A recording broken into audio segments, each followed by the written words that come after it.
하나님 말씀 시편 37편 12절에서 26절 말씀입니다. 악인이 의인 치기를 꾀하고 그를 향하여 그의 일을 가는도다. 그러나 주께서 그를 비웃으시리니 그의 날이 다가옴을 보심이로다. 악인이 칼을 빼고 활을 당겨 가난하고 궁핍한 자를 엎드러뜨리며 행위가 정직한 자를 죽이고자 하나 그들의 칼은 오히려 그들의 양심을 찌르고 그들의 활은 부러지리로다. 의인의 적은 소유가 악인의 풍부함보다 낫도다. 악인의 팔은 부러지나 의인은 여호와께서 붙드시는도다. 여호와께서 온전한 자의 날을 아시나니 그들의 기업은 영원하리로다. 그들은 환난 때에 부끄러움을 당하지 아니하며 기근의 날에도 풍족할 것이나 악인들은 멸망하고 여호와의 원수들은 어린 양의 기름같이 타서 연기가 되어 없어지리로다. 악인은 꾸고 갚지 아니하나 의인은 은혜를 베풀고 주는도다. 주의 복을 받은 자들은 땅을 차지하고 주의 저주를 받은 자들은 끊어지리로다. 여호와께서 사람의 걸음을 정하시고 그의 길을 기뻐하시나니 그이는 넘어지나 아주 엎드러지지 아니함은 여호와께서 그의 손으로 붙드심이로다. 내가 어려서부터 늙기까지 의인이 버림을 당하거나 그의 자손이 걸시감을 보지 못하였도다. 그는 종일토록 은혜를 베풀고 꾸어주니 그의 자손이 복을 받는도다. 아멘. 같이 암송하겠습니다. 우리가 알거니와 하나님을 사랑하는 자 곧 그의 뜻대로 부르심을 입은 자들에게는 모든 것이 합력하여 선을 이루느니라. 로마서 8장 28절 말씀. 내가 진실로 진실로 너에게 이르노니 내 말을 듣고 또 나 보내신 이를 믿는 자는 영생을 얻었고 심판에 이르지 아니하나니 사망에서 생명으로 옮겼느니라. 요한복음 5장 24절 말씀.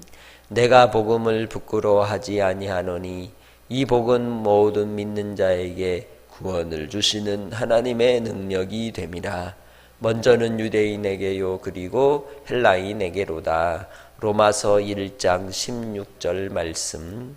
하나님의 뜻대로 하는 근심은 후회할 것이 없는 구원에 이르는 회개를 이루는 것이요 세상 근심은 사망을 이루는 것이니라. 고린도후서 7장 10절 말씀. 아멘. 오늘도 우리에게 생명을 허락하시고 호흡케 하셔서 한날의 삶을 허락하신 하나님을 더욱더 신뢰하고 경외하며 살아가는 하나님의 백성들이 되시기를 주님의 이름으로 축복합니다. 시편 37편은 의인과 악인에 대한 묵상의 찬송시입니다. 의인의 삶이 비록 이 땅에서 곤고함과 또 악인들로 인하여 미움을 당하고 고난을 당할지라도 결국은 형통한 길로 또 구원의 길로 이끌림을 받게 될 것임을 말씀하시면서 악인의 궁극적인 결론이 어떻게 되는지를 오늘 37편 12절로 26절을 통해서 말씀하고 있는 것입니다. 악인은 야생동물처럼 이를 갈고 의인을 모함하고 하나님 앞에 불의함을 행하지만 오히려 하나님은 그 모든 일의 결과들을 두고 어떻게 하실 것이라고 말씀하는 겁니까? 비웃으실 것이다 라고 말씀하고 있습니다. 우리가 조급할 뿐이지 하나님은 조급하지 않으십니다. 결코 하나님 앞에 불의한 자가 형통할 수 없는 겁니다. 이 땅에서 잘 되는 것 같을지라도 그러나 마지막 때에 하나님 앞에 온전히 세움을 입을 받을 자들은 하나도 없음을 우리는 분명히 알아야 할 줄 믿습니다. 그래서 예수님께서도 팔복을 말씀을 통하여 우리 믿는 자가 또 의인된 자가 복된 자가 어떻게 살아야 할 것인지를 우리에게 교훈해주고 있는 것이죠.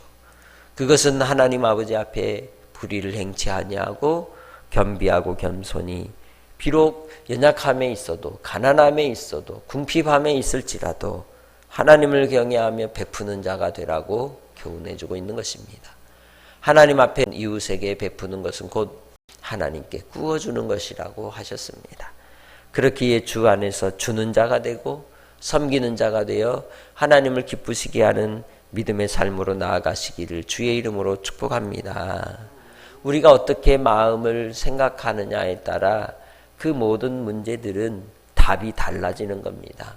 우리의 마음에 하나님을 믿는 믿음 속에서 모든 문제들을 해석하면 그 모든 것은 복인 것입니다. 그러나 그러한 모든 문제들 앞에서 우리가 불평과 또한 우리의 손해가 되지 않는가라고 이익과 손해로 따지는 사람은 항상 모든 일이 결국 그의 삶과 죽음도 무엇이 되느냐? 이익이냐 손해냐로 따지게 되는 것입니다. 인간관계는 이익과 손해로 따져서 관계를 맺는 것이 아닌 것입니다. 하나님 안에서 우리가 맺어야 될 인간관계 속에서 우리가 깨달아야 될 것은 빛 가운데 사귐이 있는 것입니다. 빛으로 말미암는 사귐을 통하여 하나님을 알아가고 또 하나님을 섬기는 기쁨이 이웃에게 또 우리 믿음의 권속들 가운데 사랑으로 나누어지는 은혜가 있으시기를 주의 이름으로 축복합니다. 궁극적으로 12절로 26절을 통해서 의인의 승리와 악인의 패배에 대해서 세 가지로 말씀하고 있는데 의인의 하찮은 소유가 악인의 많은 재산보다 오히려 낫다는 겁니다. 곧 재산이 그 사람이 의인됨과 악인됨을 기준으로 삼는 것이 아니라는 거예요. 그래서 우리가 없다고 해서 기죽을 필요도 없고 있다고 해서 교만하여 목을 뻣뻣이 세울 이유도 없는 것입니다. 항상 하나님 앞에 겸손해야 한다는 것이죠. 붙들어 주시는 하나님이 계시기 때문에 우리가 살아가고 있다는 것을 분명히 깨달으시기를 바랍니다. 두 번째는 의인의 날은 여호와께서 보살펴 주시는 것이요 그의 유업이 대대로 이어지나 악인들에게는 하나님 앞에 패망을 당하고 오히려 이제 기름진 불밭이 시들어지고 타들어 연기처럼 사라지고 말 것임을 이야기하고 있는 겁니다. 하나님이 보존해 주셔야 우리가 생존할 수 있는 것입니다. 하나님의 은혜가 있어야 이어질 수 있는 것입니다. 그리고 세 번째는 의인은 은혜를 베푸는 자라고 말씀합니다. 땅을 차지하는 자라고 말씀하고 있습니다. 은혜를 베풀고 땅을 차지한다는 것은 무엇일까요? 궁극적으로 하나님의 나라를 기업으로 얻는다는 것을 이야기하는 겁니다. 예수님께서도 이 땅에 오셔서 우리를 위해 복음을 선포하시고 구원의 길을 알려주실 때에 땅의 나라가 아니라 하나님의 나라를 이야기하셨습니다. 그러나 우리는 예수를 믿으면서도 어떻게 삽니까? 땅의 나라만 생각합니다. 이 땅의 것만을, 이 소유만을 생각을 하는 겁니다. 그러나 주님 안에서 믿음으로 사는 자는 은혜를 베푸는 자요 또한 주님 안에서 하나님의 나라를 차지하는 자인 줄 믿습니다. 그것이 우리의 인생의 복인 줄 믿습니다. 23절로 26절을 통해 다윗은 자기 인생의 경험을 통해서 의인이 받는 복을 이제 이야기하고 있습니다. 22절의 말씀을 보면 곧 하나님 앞에서 주의 복을 받은 자들이 땅을 차지하고 그들을 하나님께서 걸음을 인도해 주시고 이끌어 주실 것임을 이야기하면서 곧 그 길을 기뻐할 것이라고 고백하고 있는 것입니다. 주님 안에서 우리는 어떤 어려움의 환경이 또 상황이 있을지라도 하나님이 함께 하시면 의의 길을 걷게 해 주실 줄 믿습니다. 끝까지 주님 안에서 나를 붙드시는 하나님으로 말미암아 살아가는 겁니다. 어떤 상황과 형편이라 할지라도 하나님은 반드시 생명의 길로 의의 길로 인도하여 주실 줄 믿습니다. 주님 예수 안에서 그래서 우리는 의의 길을 택해야 되겠습니까? 악인의 길을 택해야 하겠습니까? 의의 길을 택하여 살아가는 복된 성도들이 되시기를 바랍니다. 예수 안에 있는 자가 그래서 의의 열매를 맺는 겁니다. 의의 열매가 어떻게 맺는다고 계속 제가 얘기합니까? 의의 열매는 어떻게 맺는 거라 그랬어요? 이웃에 대하여 무슨 마음으로 진심으로 대하고 사랑함으로 또 희생하여 섬길 때에, 하나님께 드림이 될 때에, 그때에 의의 열매를 맺는 자가 된다고 하였습니다. 주님 안에서 예수 그리스도가 우리의 의가 되십니다. 예수님도 우리를 위하여 하나님의 뜻을 받들어 어떻게 하셨어요?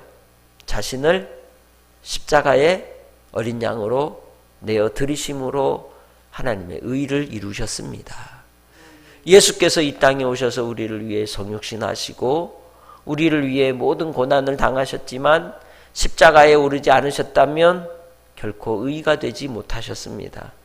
죽으심으로 사흘 만에 부활하셔서 하나님 앞에 아들이라 인정을 받으시며 우리를 위해 의로 역사하여 주신 줄 믿습니다. 이 땅에 우리가 예수 안에서 믿음으로 산다는 것은 자기를 부인하고 자기 십자가를 질 때에 의를 이루는 결과를 허락하여 주시는 것입니다. 그렇다고 해서 그 의가 나의 공로, 나의 힘, 나의 수고, 나의 노력으로 이루어진다는 의미는 아닙니다. 그것은 하나님이 이루시는 것이지만 예수 안에 있는 사람은 당연히 그렇게 살게 되어 있다는 겁니다. 이익과 손해를 따지지 않는 겁니다. 주님 안에 있을 때에는. 형제를 형제로 사랑하는 겁니다. 주님 안에서 진정한 헌신은 자기 자신을 내어드리는 데 있는 줄 믿습니다. 우리가 살다 보면 우리도 형편이 어려워서 여러 가지로 따져야 될 것이 있고 생각해야 될 것이 있지만, 그러나 형제가 어려움을 당했을 때 손을 내밀어 줄 수 있는, 자원하여 우리 자신을 하나님 앞에 드리는 그러한 제물로 우리 자신을 드리는 것이 의의 열매를 맺는 삶인 줄 믿습니다.